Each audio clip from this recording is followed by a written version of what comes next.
Welcome back to 5AM StoryTalk, my friends. This is 5AM RealTalk, a plog where you and I get to talk about what's going on in my life as an artist, what I'm struggling with in the arts and its industries in general. Today's episode is going to get a little heavy because we're going to talk about something I'm not just struggling with, but which has, I think, been slowly killing me. And I know that sounds hyperbolic, but it feels that way, and in hindsight, could ultimately prove to be true. I expect more than a few of you will relate, especially given how so many of us are now trapped in this gig economy. But not just that. A culture that has taught us to treat work as a kind of religious commitment. The trick capital has played on us, of course, after Henry Ford realized Adam Smith's dream and turned us all into gears and cogs in someone else's machine. So, let's start at the beginning, because as scary as it might sound if I told you I've been working 70 to 80 hours a week for the past 14 months, that wouldn't make as much sense as it would if you didn't understand how it started.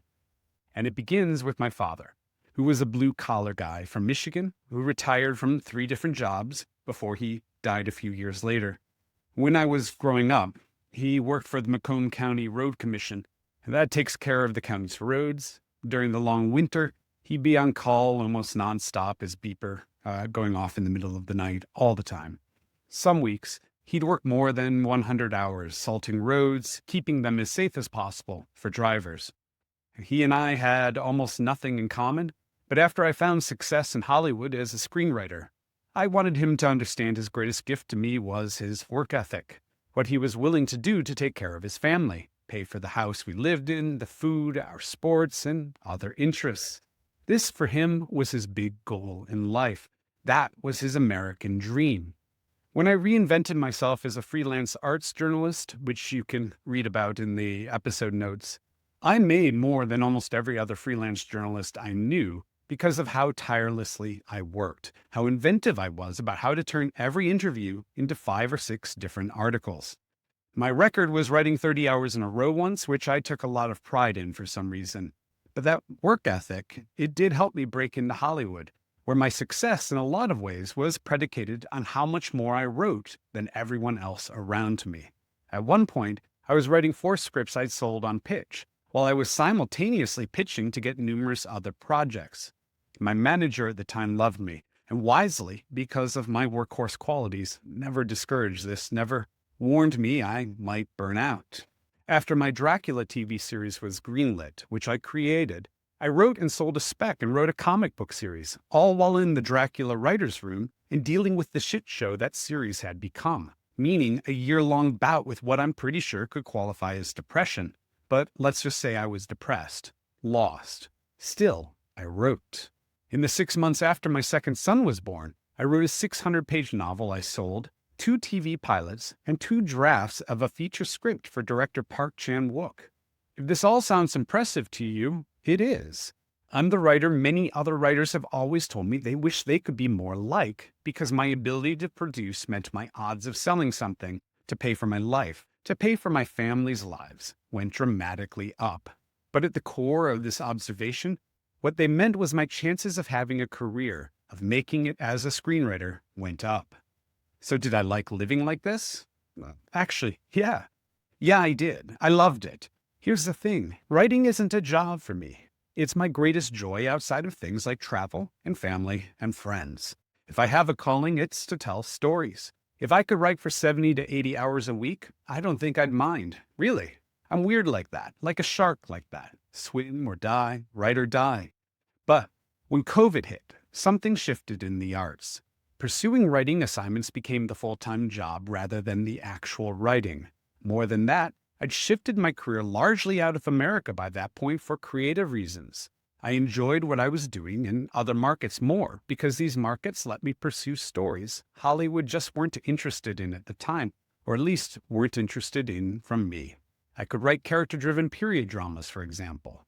My reps outside of America also wanted me to do things like write novels and plays. Big win, right? And it was for 4 amazing years. But as the market contracted, I found myself working less, like most people, but now in markets that already had paid less than I was making in Hollywood. The solution was simply to work harder, to pitch more. weekly hours began to climb, where once I only worked from 9 to 5, 5 days a week, I began to start work at 8 a.m. and then 7 a.m. And soon I was in front of my computer at 5:30 a.m. Then I started squeezing in hours on the weekend to accommodate this new approach to professional success. As my kids grew up, I began to disappear from our lives. A situation not helped by the death of my father, an international move I didn't want at the time, and then more recently, another move here in Australia that was forced on my family. Don't worry about our housing situation.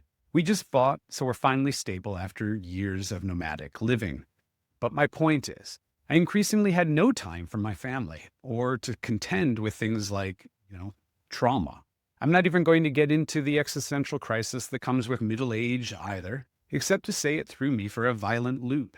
A few years ago, I began to experiment with publishing platforms too. You might be listening to me now on Substack, where I publish a newsletter alongside this podcast. You can find a link to that in the episode notes. In a lot of ways, Substack was a transformative move for me. It liberated me to write personal essays and talk about art, to advocate for art and artists on my own terms, no gatekeepers. Except, with success there, I realized there might be a route to a sort of baseline security for me and my family. If I could make X dollars from it, I could free up more time to spend, living.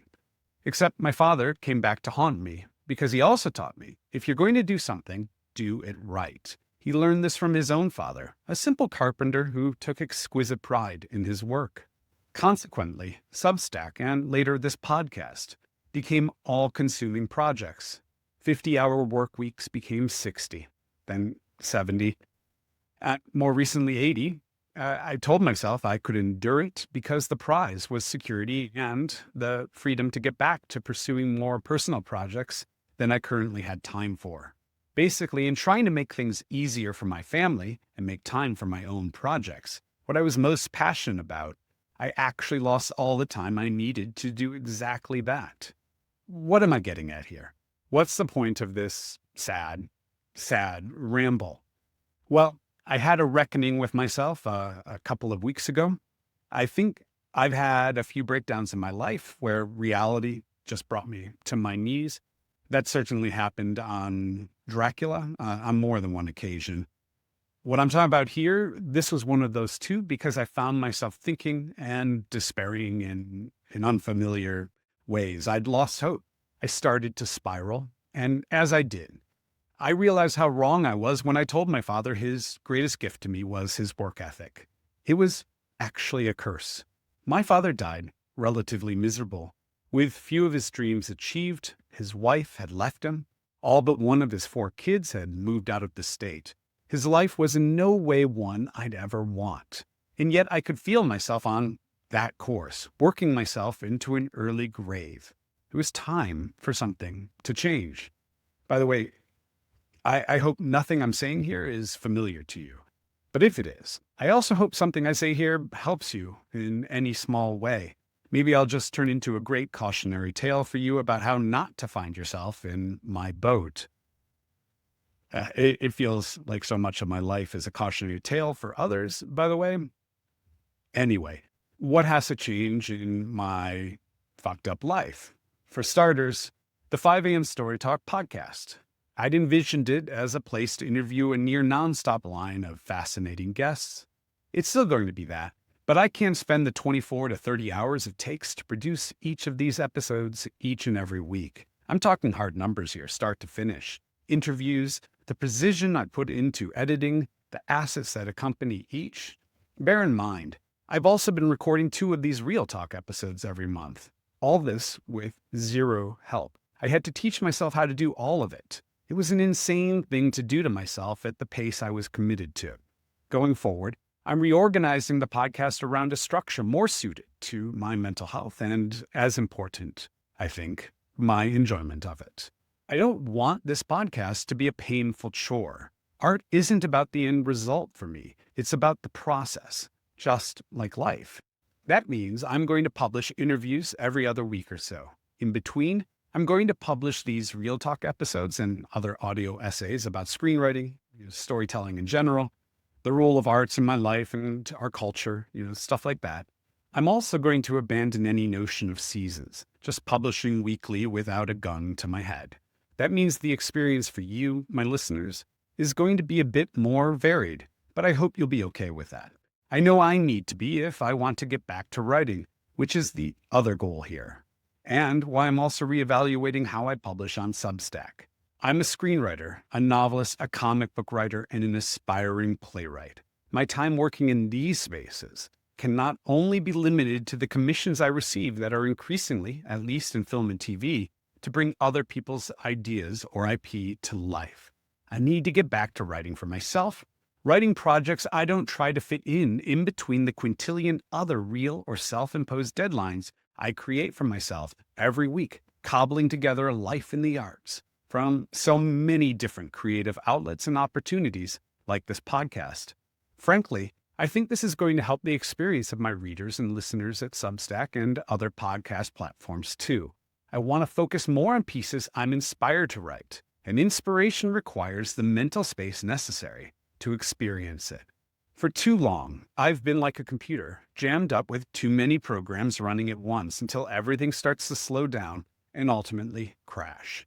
I want to be inspired. I need to be. And if I'm lucky, maybe I'll even help you find some of your own. It's one of the great joys of the art life, I think. I also just want to be happy. And I don't think I've been for some time now, if I'm honest. Maybe that's why Marty Supreme shook me so much.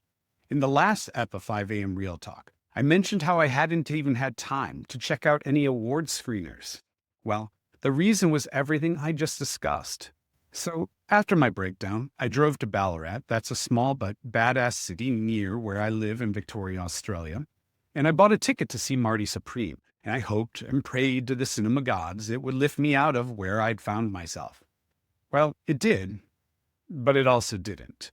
Marty, played by Timothée Chalamet, is an American ping pong player who aspires to be the greatest in the world. It's his mission in life. He'll stop at nothing, no matter what he must do to himself or those who care about him, no matter how low he must bring himself to reach those heights. But what the film is really about is the fact that this mission, this religious quest for success, will never bring him happiness. There's a lot going on in this film, which I recommend you check out, in part because every performance in it is perfect. But my personal takeaway, what I needed from it was the reminder that art isn't the point. Art is an expression of life. It brings me joy, provides me and you a route to creative expression, to explore the biggest questions in our lives and the world, to help commune with existence in a manner. But it will not be the primary way I measure my life before I die, which will hopefully not be anytime soon, but who knows? Fascism, AI, climate change kind of feels like we're fucked, right? Why spend every minute I have in the meantime focused on success at all costs? I'm going to wrap up now with a quote from an artist, as I like to do. This one will probably make sense given what I've discussed today. It comes from author Henry Miller, who wrote Tropic of Cancer, Tropic of Capricorn. You get it. Brilliant, brilliant novelist. He said, "Art is only the means to life, to the life more abundant. It is not in itself the life more abundant. It merely points the way, something which is overlooked not only by the public, but very often by the artist himself. In becoming an end, it defeats itself." Sit with that. Ask yourself if how you're pursuing your work, whatever that work is the pursuit destroying your life? If it is, ask yourself how you're contributing to your physical and emotional decline. You might not be able to change it. I get it. I've had enough success in my life that I can reflect on what I've done to myself and have some flexibility to make adjustments to my lifestyle. Many of you cannot, but maybe, just maybe, there's some wiggle room in there because your job, your art, is not the life more abundant. It's merely a route to it. That's it for this week's episode of 5AM Real Talk.